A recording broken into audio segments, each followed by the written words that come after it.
Without, the night was cold and wet, but in the small parlour of Laburnum Villa, the blinds were drawn and the fire burned brightly. Father and son were at chess, the former who possessed ideas about the game involving radical changes, putting his king into such sharp and unnecessary perils that it even provoked comment from the white-haired old lady knitting placidly by the fire. "Hark at the wind," said Mr. White, who, having seen a fatal mistake after it was too late, was amiably desirous of preventing his son from seeing it. "I'm listening," said the latter, grimly surveying the board as he stretched out his hand. "Check." "I should hardly think that he'd come tonight," said his father, with his hand poised over the board. "Mate," replied the son. "That's the worst of living so far out," bawled Mr. White, with sudden and unlooked-for violence. "Of all the beastly, slushy, out-of-the-way places to live in, this is the worst. Pathways are bog, and the roads are torrent. I don't know what people are thinking about. I suppose because only 2 houses on the road are let, they think it doesn't matter." "Never mind, dear," said his wife soothingly. "Perhaps you'll win the next one." Mr. White looked up sharply, just in time to intercept a knowing glance between mother and son. The words died away on his lips, and he hid a guilty grin in his thin, grey beard. "There he is," said Herbert White, as the gate banged too loudly, and heavy footsteps came towards the door. The old man rose with hospitable haste, and after opening the door, was heard condoling with the new arrival. The new arrival also condoled with himself, so that Mrs. White said, "Tut, tut," and coughed gently as her husband entered the room, followed by a tall, burly man, beady of eye and rubicund of visage. "Sergeant Major Morris," he said, introducing him. The Sergeant Major shook hands, and taking the proffered seat by the fire, watched contentedly while his host got out whisky and tumblers, and stood a small copper kettle on the fire. At the 3rd glass, his eyes got brighter, and he began to talk. The little family circle regarding with eager interest his visitor from distant parts, as he squared his broad shoulders in the chair, and spoke of strange scenes and doughty deeds, of wars and plagues and strange peoples. 21 years of it," said Mr. White, nodding at his wife and son. "When he went away, he was a slip of a youth in the warehouse. Now look at him." "He don't look to have taken much harm," said Mrs. White politely. "I'd like to go to India myself," said the old man. "Just to look round a bit, you know." "Better where you are," said the Sergeant Major, shaking his head.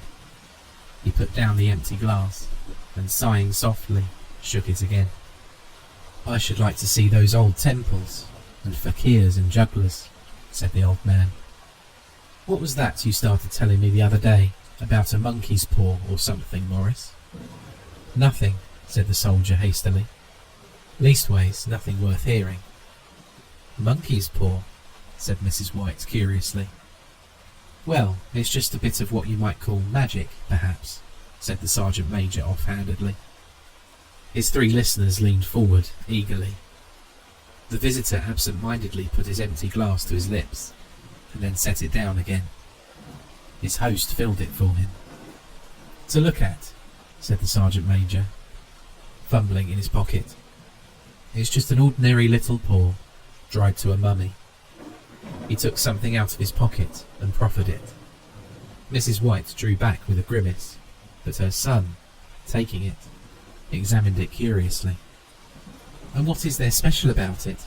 inquired Mr. White, as he took it from his son, and, having examined it, placed it upon the table. "It had a spell put on it by an old fakir," said the Sergeant Major, "a very holy man. He wanted to show that fate ruled people's lives, and that those who interfered with it did so to their sorrow. He put a spell on it so that 3 separate men could each have 3 wishes from it. His manner was so impressive that his hearers were conscious that their light laughter jarred somewhat. "Well, why don't you have 3, sir?" said Herbert White cleverly. The soldier regarded him in the way that middle age is wont to regard presumptuous youth. "I have," he said quietly, and his blotchy face whitened. "And did you really have the 3 wishes granted?" asked Mrs. White. "I did," said the sergeant major, and his glass tapped against his strong teeth. "And has anybody else wished?" inquired the old lady. "The first man had his 3 wishes, yes," was the reply. "I don't know what the first 2 were, but the 3rd was for death. That's how I got the paw." His tones were so grave that a hush fell upon the group. "If you've had your 3 wishes, it's no good to you now then, Morris," said the old man at last. "What do you keep it for?" The soldier shook his head. "Fancy, I suppose," he said slowly. "If you could have another 3 wishes," said the old man, eyeing him keenly, "would you have them?" "I don't know," said the other. "I don't know." He took the paw, and dangling it between his front finger and thumb, suddenly threw it upon the fire. White, with a slight cry, stooped down and snatched it off. "Better let it burn," said the soldier solemnly.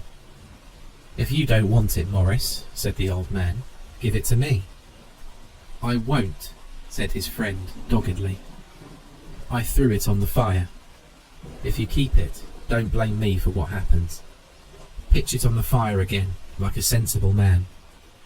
The other shook his head and examined his new possession closely. "How do you do it?" he inquired. "Hold it up in your right hand and wish aloud," said the sergeant major. "But I warn you of the consequences." "Sounds like the Arabian Nights," said Mrs. White, as she rose and began to set the supper. "Don't you think you might wish for 4 pairs of hands for me?" Her husband drew the talisman from his pocket, and then all 3 burst into laughter, as the sergeant major, with a look of alarm on his face, caught him by the arm. "If you must wish," he said gruffly, "wish for something sensible." Mr. White dropped it back into his pocket, and placing chairs, motioned his friends to the table. In the business of supper, the talisman was partly forgotten, and afterward the 3 sat listening in an enthralled fashion to the 2nd instalment of the soldier's adventures in India. "If the tale about the monkey paw is not more truthful than those he had been telling us," said Herbert, as the door closed behind their guest, just in time for him to catch the last train, "we shan't make much out of it." "Did you give him anything for it, father?" inquired Mrs. White, regarding her husband closely. "A trifle," said he, colouring slightly. "He didn't want it, but I made him take it, and he pressed me again to throw it away." "Likely," said Herbert, with pretended horror. "Why, we're going to be rich, and famous, and happy." "Wish to be an emperor, father, to begin with, then you can't be henpecked." He darted round the table, pursued by the maligned Mrs. White, armed with an antimacassar. Mr. White took the paw from his pocket and eyed it dubiously. "I don't know what to wish for, and that's a fact," he said slowly. "It seems to me I've got all I want." "If you only cleared the house, you'd be quite happy, wouldn't you?" said Herbert, with his hand on his shoulder. "Well, wish for £200 then. That'll just do it." His father, smiling shamefacedly at his own credulity, held up the talisman, as his son, with a solemn face somewhat marred by a wink at his mother, sat down at the piano and struck a few impressive chords. "I wish for £200, said the old man distinctly. A fine crash from the piano greeted the words, interrupted by a shuddering cry from the old man. His wife and son ran towards him. "It moved," he cried, with a glance of disgust at the object as it lay on the floor. "As I wished, it twisted in my hands like a snake." "Well, I don't see the money," said his son, as he picked it up and placed it on the table. and I bet I never shall." "It must have been your fancy, father," said his wife, regarding him anxiously. He shook his head. "Never mind though, there's no harm done, but it gave me a shock all the same." They sat down by the fire again, while the two men finished their pipes. Outside, the wind was higher than ever, and the old man started nervously at the sound of a door banging upstairs. A silence unusual and depressing settled upon all three, which lasted until the old couple rose to retire for the night. "I expect you'll find the cash tied up in a big bag in the middle of your bed," said Herbert, as he bade them good night. "And something horrible squatting up on top of the wardrobe watching you as you pocket your ill-gotten gains." He sat alone in the darkness, gazing at the dying fire and seeing faces in it. The last face was so horrible and so simian that he gazed at it in amazement. It got so vivid that with a little uneasy laugh, he felt on the table for a glass containing a little water to throw over it. His hand grasped the monkey paw, and with a little shiver, he wiped his hand on his coat and went up to bed. In the brightness of the wintry sun next morning, as it streamed over the breakfast table, Herbert laughed at his fears. There was an air of prosaic wholesomeness about the room which it had lacked on the previous night, and the dirty, shriveled little paw was pitched on the sideboard with a carelessness which betokened no great belief in its virtues. "I suppose all old soldiers are the same," said Mrs. White. "The idea of our listening to such nonsense. How could wishes be granted in these days? And if they could, how could £200 hurt you, father?" "Might drop on his head from the sky," said the frivolous Herbert. "Morris said the things happened so naturally," said his father, "that you might, if you so wished, attribute it to coincidence." "Well, don't break into the money before I come back," said Herbert, as he rose from the table. "I'm afraid it'll turn you into a mean, avaricious man, and we shall have to disown you." His mother laughed, and following him to the door, watched him down the road, and returning to the breakfast table, was very happy at the expense of her husband's credulity, all of which did not prevent her from scurrying to the door at the postman's knock, nor prevent her from referring somewhat shortly to retired sergeant majors of bibulous habits when she found that the post brought a tailor's bill. "Herbert will have some more of his funny remarks, I expect, when he comes home," she said, as they sat at dinner. "I dare say," said Mr. White, pouring himself out some beer. "But for all that, the thing moved in my hand, that I'll swear to." "You thought it did," said the old lady soothingly. "I say it did," replied the other. "There was no thought about it. I had just... What's the matter?" His wife made no reply. She was watching the mysterious movements of a man outside, who, peering in an undecided fashion at the house, appeared to be trying to make up his mind to enter. In mental connection with the £200, she noticed that the stranger was well dressed and wore a silk hat of glossy newness. 3 times he paused at the gate and then walked on again. The 4th time he stood with his hand upon it, and then with sudden resolution flung it open and walked up the path. Mrs. White at the same moment placed her hands behind her, and hurriedly unfastening the strings of her apron, put that useful article of apparel beneath the cushion of her chair. She brought the stranger, who seemed ill at ease, into the room.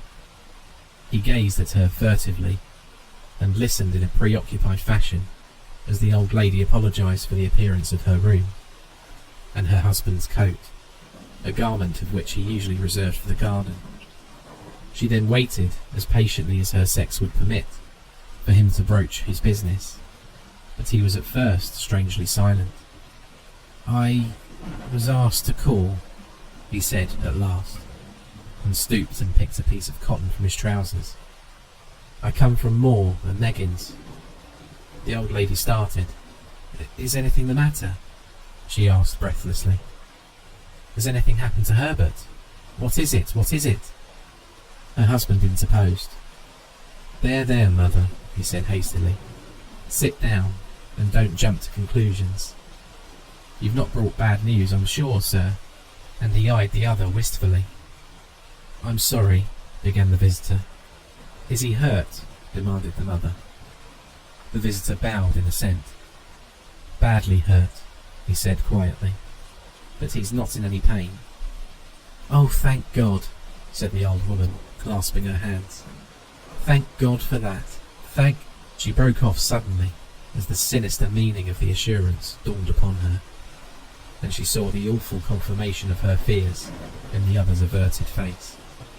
She caught her breath, and turning to her slower-witted husband, laid her trembling old hand upon his.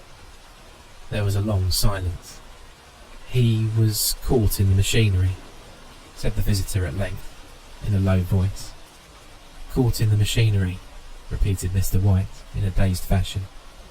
Yes. He sat staring blankly out at the window, and taking his wife's hand between his own, pressed it as he had been wont to do in their old courting days, nearly 40 years before. He was the only one left to us, he said, turning gently to the visitor. It's hard. The other coughed, and rising, walked slowly to the window. The firm wished me to convey their sincere sympathy with you in your great loss, he said, without looking round. I beg that you will understand that I am only their servant and merely obeying orders. There was no reply. The old woman's face was white, her eyes staring, and her breath inaudible. On the husband's face was a look such as his friend the sergeant might have carried into his first action. I was to say that Moore and Meggins disclaim all responsibility, continued the other. They admit no liability at all, but in consideration of your son's services, they wish to present you with a certain sum as compensation. Mr. White dropped his wife's hand, and rising to his feet, gazed with a look of horror at his visitor. His dry lips shaped the words. How much? £200, was the answer. Unconscious of his wife's shriek, the old man smiled faintly, put out his hands like a sightless man, and dropped, a senseless heap, to the floor. In the huge new cemetery, some 2 miles distant, the old people buried their dead, and came back to a house steeped in shadow and silence. It was all over so quickly that at first they could hardly realise it, and remained in a state of expectation, as though of something else to happen. Something else which was to lighten this load, too heavy for old hearts to bear. But as the days passed, and expectation gave place to resignation, the hopeless resignation of the old, sometimes miscalled apathy. Sometimes they hardly exchanged a word, for now they had nothing to talk about, and their days were long to weariness. It was about a week after that the old man, waking suddenly in the night, stretched out his hand and found himself alone. The room was in darkness, and the sound of subdued weeping came from the window. He raised himself in bed and listened. Come back, he said tenderly. You will be cold. It's colder for my son, said the old woman, and wept afresh. The sound of her sobs died away on his ears. The bed was warm, and his eyes heavy with sleep. He dozed fitfully, and then slept until a sudden wild cry from his wife awoke him with a start. The paw, she cried wildly. The monkey's paw. He started up in alarm. Where? Where is it? What's the matter? She came stumbling across the room towards him. I want it, she said quietly. You've not destroyed it? It's in the parlour, on the bracket, he replied, marvelling. Why? She cried and laughed together, and bending over, kissed his cheek. I only just thought of it, she said hysterically. Why didn't I think of it before? Why didn't you think of it?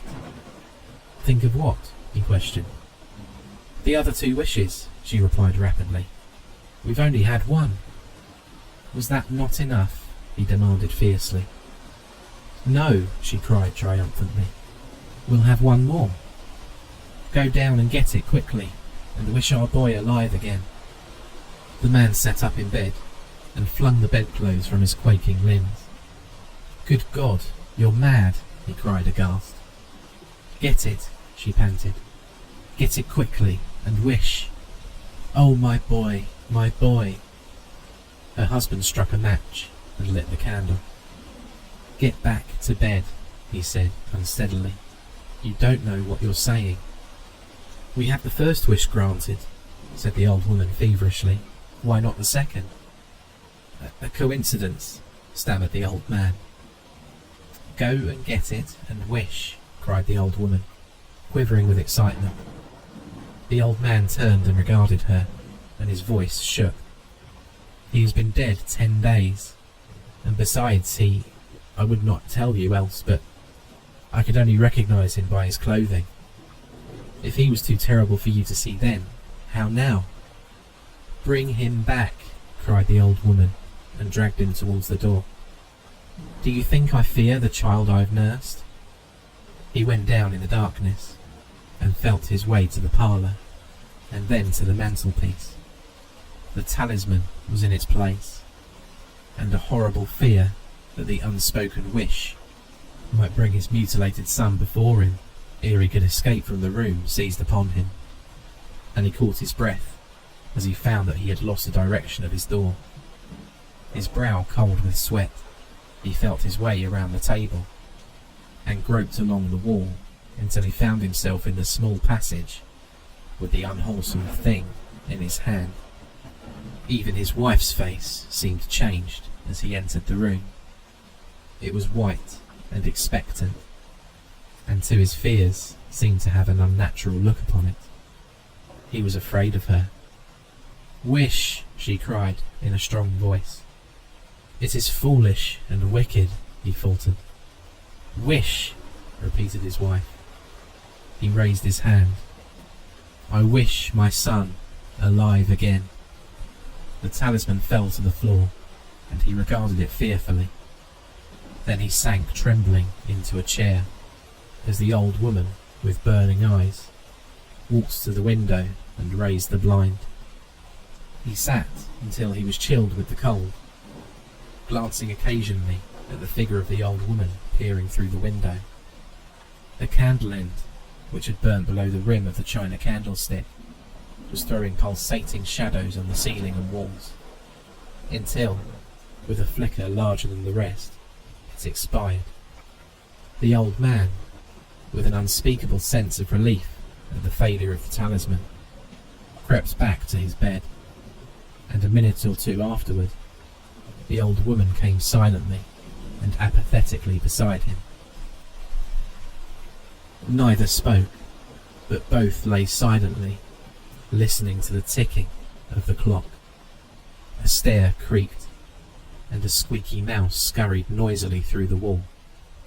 The darkness was oppressive, and after lying for some time, screwing up his courage, the husband took the box of matches, and striking one, went downstairs for a candle. At the foot of the stairs, the match went out, and he paused to strike another, and at the same moment, a knock, so quiet and stealthy as to be scarcely audible, sounded on the front door. The matches fell from his hand. He stood motionless, his breath suspended until the knock was repeated.